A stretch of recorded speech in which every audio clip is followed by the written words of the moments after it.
let's move on to this top tier here. This top group of NBA potential champions.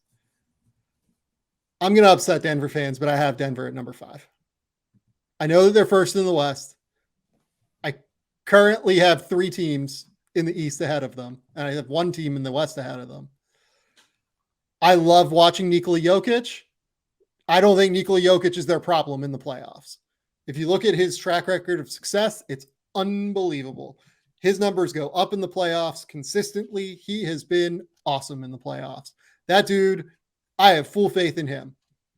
It's kind of everything else. Jamal Murray's coming back. He's looked greater over the course of this last little stretch before the All-Star break.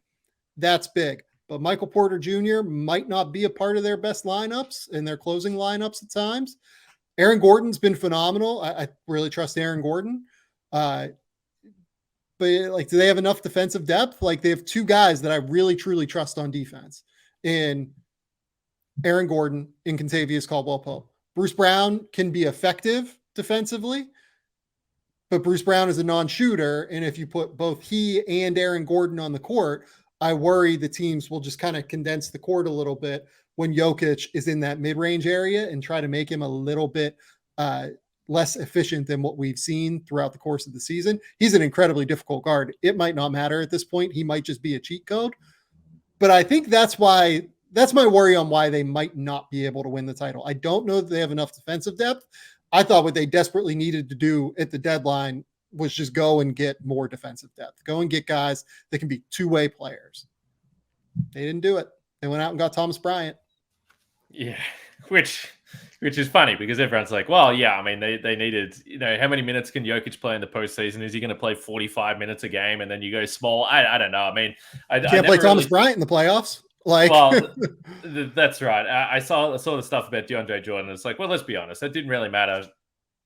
That wasn't a big picture problem for this team regardless. Regular season, obviously, it's been disastrous. The reason they can win it, you mentioned Jamal Murray, and we're kind of on the same page here. The reason they can win it, last 15 games, he's been awesome. 28 points, 8 assists. The shooting splits are outrageous, 52, 43, 90. So he's been crazy over his last 15 games. And I have him as the reason they can win it because they need someone to come along for the ride with Jokic, because I already expect that Jokic is going to do what he's going to do.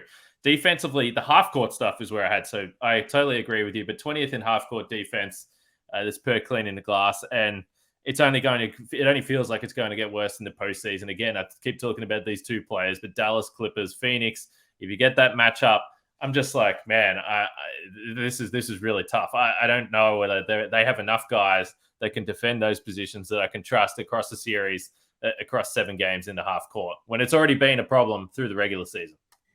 It has. I mean, look, if you look at their overall numbers, they're 13th in defensive rating, but they really drop off when you take one of Kentavious Caldwell-Pope or Aaron Gordon off the court. It becomes much more difficult. They're at like 118 or so, I believe, if you take one of those 2 off the court. And part of that is that, like, when you take one of those 2 off the court, you're typically replacing them with like Bones Highland or something like that, right? It's hard. That's really, really hard to do. Bones Highland was really, really bad defensively for them. DeAndre Jordan was really bad defensively for them early on in the season as well. I don't know. I just worry about them being too easy to match up with, too easy to force difficult mismatch issues for in the playoffs. But it might not matter. If Jamal Murray is back to being Jamal Murray and being as good as we think that he can be prior to his injuries, he might be great. I mean, you look at his last 13 games, he averaged 26 points, 7 assists, 5 rebounds. It was ridiculous. He was shooting 44% from 3. Missed those last few games before the All-Star break, but man, has he been good. He has been unbelievable. I was curious as the season wore on and heading into the trade deadline, and we saw the Jay Crowder stuff, and I'm sure we'll talk about him a bit later, but even a guy like that didn't cost a lot, would have been at least helpful to have another body for this team for some of those matchups. Is it something that really tilts the scale in a title? I don't know, probably not. But having another one of those guys you could put out defensively could have helped. I'm not sure if they're involved in that at all. Reggie Jackson, any excitement? I see in the comments here we've got a Reggie Jackson. I think, again, you talk about the Bones Highland stuff, and I'm not saying they're the same player, But if you play him alongside Jamal Murray, I think, again, you still obviously have some defensive concerns. I agree. Reggie Jackson was not very good this year. And maybe he can be a little bit better. He's probably a little bit better in terms of like a backup point guard option, but I actually kind of sneaky like the lineups they've used with like Bruce Brown as that option. I think that's been pretty fun, is like him being kind of a pseudo lead initiator at times. So I don't know. We'll see what they look like. They're a great team. They're a great offensive team, an unbelievable offensive team.